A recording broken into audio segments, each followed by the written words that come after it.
Hello there all my lovely jewelry makers. So in today's video I'm going to be trying out a new laser machine that was kindly sent to me by Creality, and it's called the Creality Falcon2 22-watt laser. And just to mention a few key features of the machine that also got me really interested in it myself. First of all, like I mentioned, it's a 22-watt laser, so it's a really powerful machine. It has integrated air assist, which I haven't personally seen before, but that is something I have been very interested in because that really helps, especially when you're cutting material, to get a much cleaner result. And then it has a triple monitoring system, which is really good for safety, as you do have to be careful around these machines. So my plan for this machine is to make two different videos. The first one, which is this one, I'm going to be focusing on the engraving, and especially one of the features that I was very excited about when I saw the advertisement for this machine as well, which is color engraving. So we're going to try and dive a little bit into that. And in the second video, I'm going to be focusing on cutting, and I'm going to mention a little bit more about that later on. So stay tuned if you want to see more.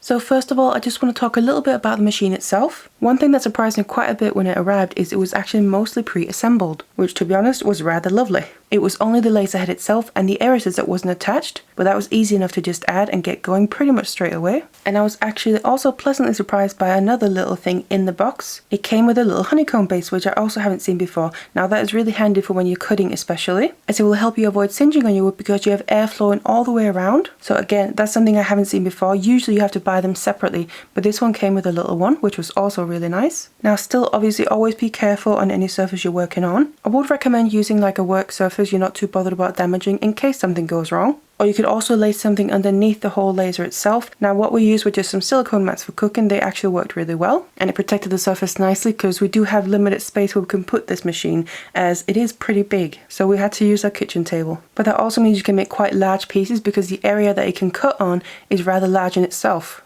Now regarding some of the safety features, it actually has sensors to tell you the state of everything. So for instance, you have a sensor for the lens itself that will tell you if it needs cleaning, and then you have a sensor that can detect if there's a fire breaking out. And another little tip, whenever you're working with lasers like this, make sure you are safe. So for instance, we always have a little fire extinguisher close to us in case anything happens, because you are working with a laser and technically burning through wood. So obviously things can go wrong, but just make sure you're safe. We haven't had anything happen yet, thankfully, but of course, rather be safe than sorry. And also it has an emergency off button.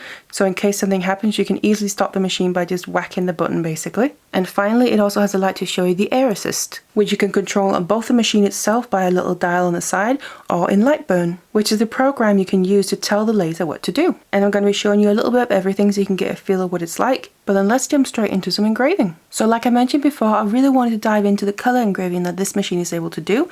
So I got some different blanks. So these are stainless steel.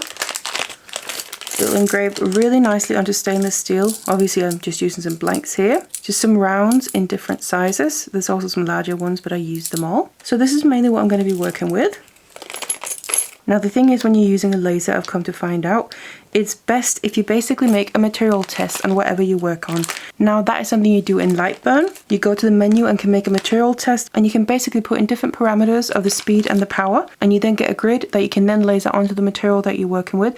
So obviously if it's engraving, it will engrave the grid onto your material, and if it's cutting, it will then cut the material that you want to cut through. Now we found that this was especially important to do when you want to color engrave. So let me show you some of those grids. Now we ended up doing a few because the results we got were interesting and it was definitely something to work on, and then you can kind of zone in on a specific color area that you want to work further with. So pretty quickly, as you can see, we've got some different colors in the engraving, and I was definitely really impressed with the blues. So I first of all thought, let's focus on the blues for now and see what we can kind of do with that color specifically. So we made some more grids, kind of focused more on the blue color and get some variety. Now another reason that you want to do the grids as well is any different material will have a different reaction to the laser. So the settings that might work on one material might not have the same effect on a different material. And even something like these grids here, you can see this is a large one. We then at one point tried the same settings on a small one. This is just another grid, but we did a design on the smaller piece, and because that one was thinner, it ended up not looking the same as it did on the larger. So just take into account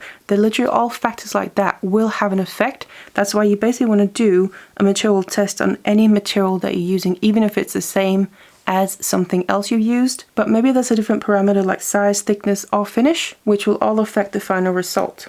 But then just to show you the two final grids that we ended up with, that I personally felt were the best ones and gave us some really good results that we could kind of work on specific settings we then knew we wanted to use for final designs. Now, it probably won't show up quite as nicely on camera as it does in real life, but you can definitely see there's different colors, and especially on here, The very first row all the way up, that's blue, and is ranging from a light blue to a darker blue, and some of them are really bright actually in real life.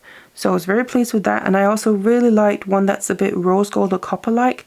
That one I wanted to try and work with more as well. Now this looks like the same blank, and they are the same size and thickness, but the difference is this one is kind of got not a matte but just a dull finish, whereas this one is shiny. So again, that would give you different results even though everything is the same except for the finish. That in itself is enough to give you a slightly different result even though you're using the same settings. So that's why we needed to make sure we did the grades on both of them. That was a bit about material tests that I highly recommend that you do, especially if you want to discover more with the color engraving. So I wanted to start off a bit simple and just see if I could get the color to show nicely on some final pieces. So I just wanted to engrave some letters onto a blank that could then be turned into a necklace and worn as an initial necklace, for instance. So we did do a few different letters. First of all, I have a C here. Now this is just regular engraving, and then I did the same in the blue.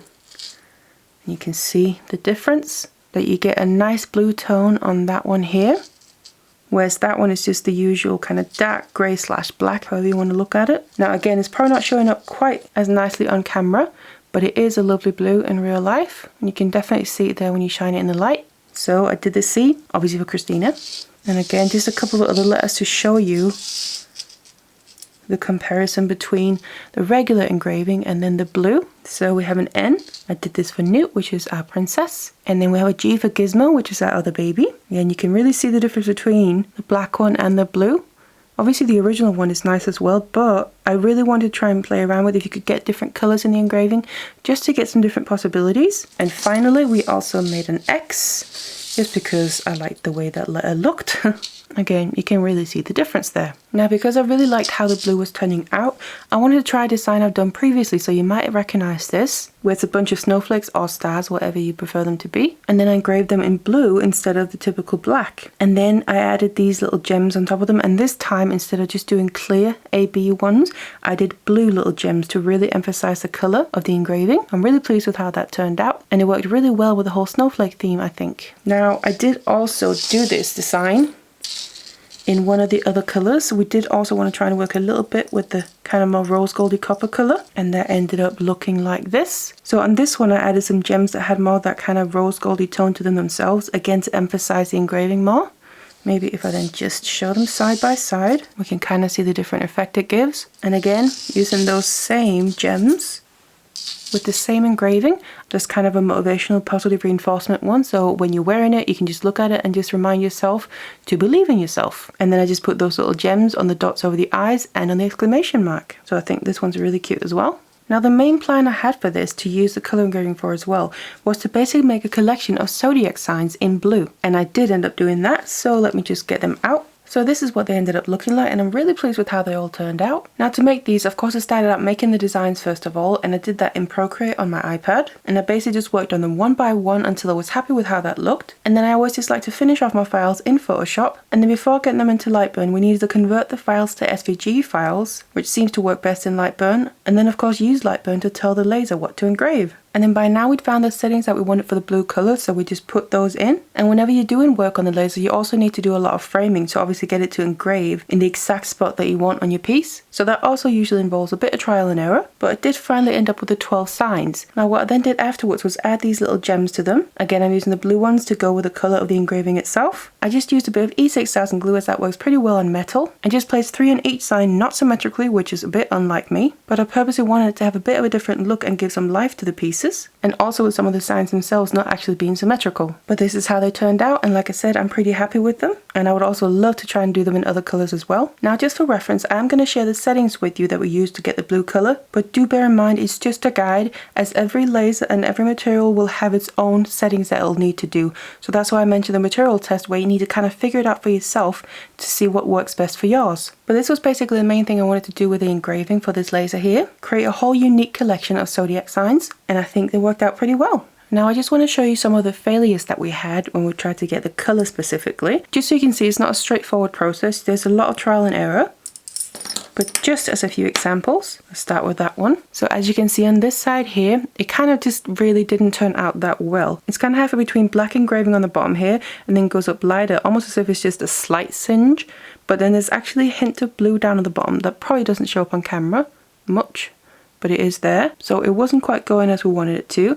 And then we kept trying, and you can see we used the same blanks multiple times just to kind of not waste too much. This one turned out quite a nice blue, but that was on top of a previous one that didn't turn out that well. But we knew we were getting there with the colour. Now also what we found as we were trying to get the blue colour specifically, when we were trying to do final designs at one point, we ended up getting these kind of almost rainbow effects, which I actually kind of like. But we weren't quite able to control it, so we couldn't really use it for anything. And as you can see, we accidentally did like a whole square instead of just the design itself. It filled in the whole square. But then you can really see the difference in the colour and why it then gave that kind of rainbow effect on the actual design itself. But we eventually figured out what was causing that and ended up getting the more blue colour that we wanted. And again, you can see here, we got multiple tries on the same blank just to kind of not waste too much. But we did end up with a nice blue colour there at the top. Now this one does actually have a blue tint to it if you kind of catch it just right in the light, but it's pretty dark, and also the positioning wasn't quite right. So that's what I was talking about, the framing. You kind of have to get that right as well. So you can see there's a little bit too high up and a little bit too far to the left. And then that snowflake design again. On this side here, we kind of got the little bit more coppery rose gold colour to it, but too dark for what I wanted. And on this side, we kind of tried again going for that blue colour, but for some reason here it ended up being a bit more of a lighter green. So that one also didn't work out, but we eventually obviously figured it out, as you could see from some of the other pieces. So I'm pretty pleased with that. But this is just part of the process. Now I do have just a couple of extra things I want to show you here at the end. So if you made it this far, you're going to see something that hopefully will be coming up at some point soon. So when I looked for blanks that I wanted to engrave on, I found some blanks that were basically donut shaped. So I had a hole in the middle. And at first I wasn't planning on that, but I saw them and thought, you know what, I want to try and use them. So this is what they look like as the blanks. You can see they have this round donut shape with a pretty large hole in the middle.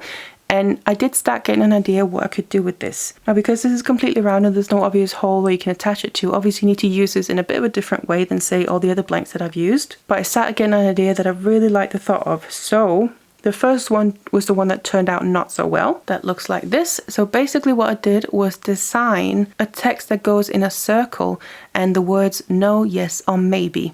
And the point of this is I wanted to try and create something that's kind of movable and you can use as something to help you kind of answer a question. So you ask a question and then the answer could be no, yes, or maybe. But this first one, like I said, didn't turn out that well because it ended up being that the text was too large. And part of that is because these blanks are ever so slightly curved, which you can't really tell with a naked eye, but there is a slight curve, which again can be enough to affect the laser. Because when you set up the laser, you have to put it into focus for each material that you're working with, which is then where you adjust the height of the laser basically. And because this is ever so slightly curved, it gave a different result in the middle than it did on the outer and inner edges. So this one didn't quite turn out, but then I've redesigned it, made the text smaller, so it would fit more in the middle, but again with the same words. So we have yes, no, and maybe. And I did get 2 of each color, so I got 2 in the silver here, and then I also got 2 in rose gold. So I basically have these little donut discs, you could almost say, that I'm then going to hopefully make into something that I want to be kind of movable. So I have a design in my head that I need to work on further, so hopefully I can bring that to you soon and it will work out, of course. But I just wanted to show you those as well because it's something quite interesting, and again just to show you the different things that does affect the laser and you have to keep in mind. So make sure you keep an eye out for that. Now from this video alone, I've ended up with quite a few necklaces, so we also have to think about how we store them, don't we? So that's just a little teaser for what's coming in the next video. Like I mentioned, we're going to be cutting, so maybe creating some things we can store and hang our jewelry on. So make sure you stick around for that, because again, I'm really pleased with the things I've ended up with. I hope you're going to like them too, and of course, I hope you like this video and the pieces that we ended up making. And like always, I will leave information in the description box down below along with useful links, so be sure to check that out. And don't forget to subscribe so you don't miss future videos. Otherwise, thank you so much for following me on my laser journey. I hope you enjoyed it, and I'll see you in the next one.